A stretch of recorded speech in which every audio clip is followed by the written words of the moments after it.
누가복음 2장. 그 무렵 아우구스투스 황제가 칙령을 내려 전 로마 통치지역은 호적 등록을 하게 됐습니다. 이것은 구레뇨가 시리아의 총독으로 있을 때 실시된 첫 번째 호적 등록이었습니다. 그래서 모든 사람은 호적을 등록하기 위해 각각 자기 고향으로 갔습니다.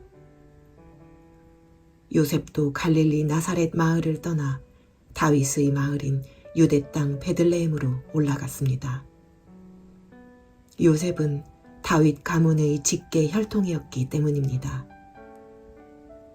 그가 약혼한 마리아와 함께 호적을 등록하러 그곳에 갔습니다. 그때 마리아는 임신 중이었습니다. 그들이 그곳에 머무르는 동안 해산할 때가 돼 마리아는 첫 아들을 낳고는 아기를 천으로 싸서 구유에 눕혔습니다. 여관에 그들이 들어갈 빈 방이 없었기 때문입니다. 한편 목자들은 바로 그 지역 들판에서 살며 밤에 양떼를 지키고 있었습니다.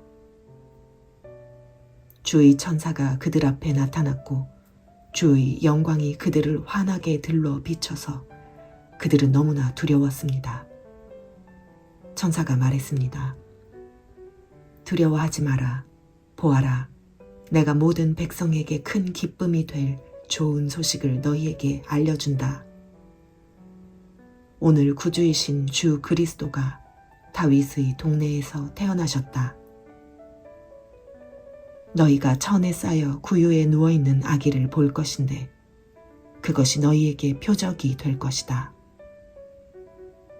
갑자기 그 천사와 함께 하늘의 군대가 큰 무리를 이루며 나타나 하나님을 찬양하며 말했습니다. 지극히 높은 곳에서는 하나님께 영광이요 땅에서는 하나님의 은총을 입는 사람들에게 평화로다. 천사들이 떠나 하늘로 올라가자 목자들이 서로 말했습니다.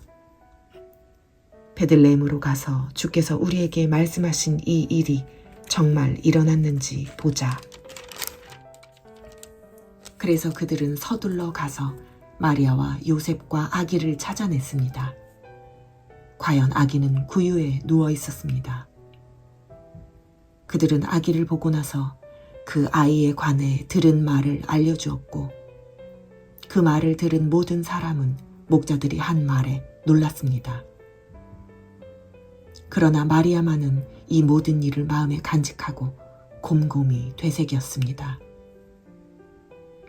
목자들은 자기들이 보고 들은 모든 것에 대해 하나님께 영광 돌리고 찬양하며 돌아갔습니다.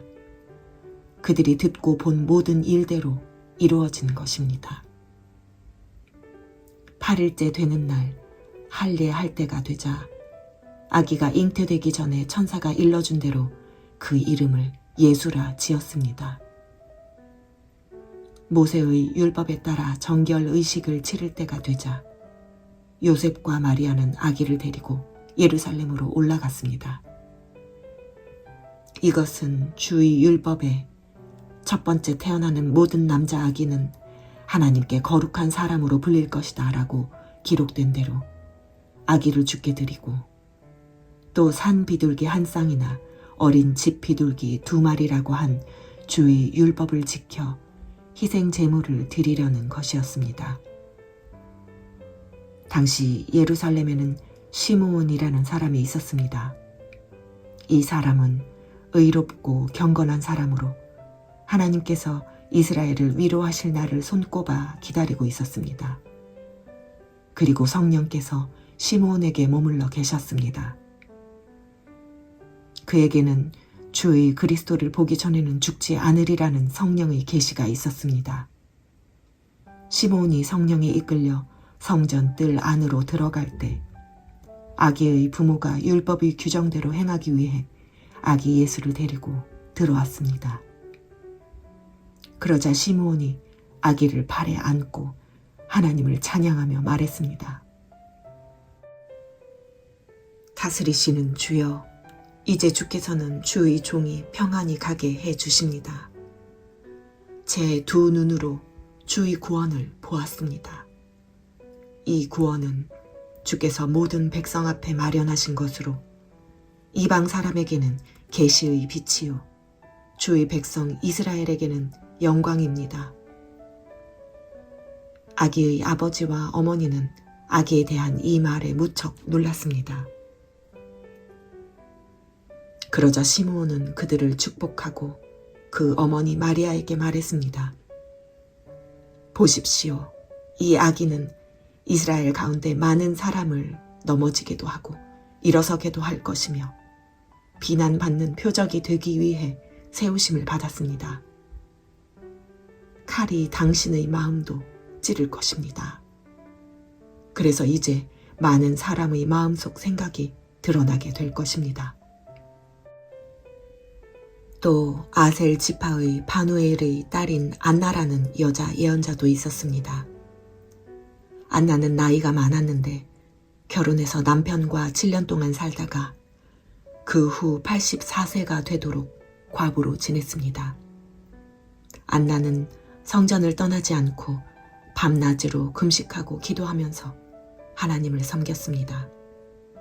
바로 그때 안나가 그들에게 다가와 하나님께 감사하고 예루살렘의 구원을 간절히 고대하는 모든 사람에게 그 아기에 대해 이야기했습니다.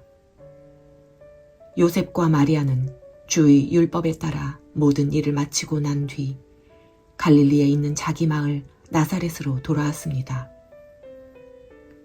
아이는 점점 자라가며 강해지고 지혜가 충만했으며 하나님의 은혜가 그 위에 있었습니다. 해마다 6월절이 되면 예수의 부모는 예루살렘으로 올라갔습니다. 예수께서 12살이 되던 해에도 그들은 관례에 따라 절기를 지키러 예루살렘에 올라갔습니다. 기간이 끝나 그 부모는 집으로 돌아가는 길이었는데 소년 예수는 예루살렘에 남아 있었습니다. 그러나 부모는 이 사실을 알지 못했습니다. 그들은 예수가 일행 속에 있으리라 생각하고 하룻길을 가다가 그제야 친척들과 친구들 사이에서 예수를 찾기 시작했습니다. 그러나 찾지 못하자 그들은 예루살렘으로 되돌아가서 예수를 찾았습니다. 3일이 지나서야 그들은 성전 뜰에서 예수를 찾게 됐습니다. 그는 선생들 가운데 앉아서 이야기를 듣기도 하고 묻기도 하고 있었습니다. 예수의 말을 들은 사람들마다 그가 깨닫고 대답하는 것에 몹시 감탄했습니다. 그 부모는 예수를 보고 놀랐습니다. 그래서 그의 어머니가 말했습니다. 얘야, 왜 우리에게 이렇게 했느냐? 네 아버지와 내가 얼마나 걱정하며 찾았는지 모른다. 그러자 예수가 말했습니다. 왜 나를 찾으셨습니까?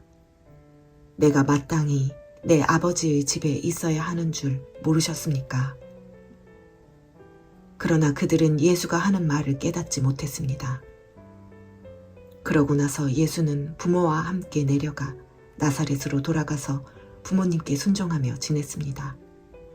예수의 어머니는 이 모든 일을 마음에 간직했습니다.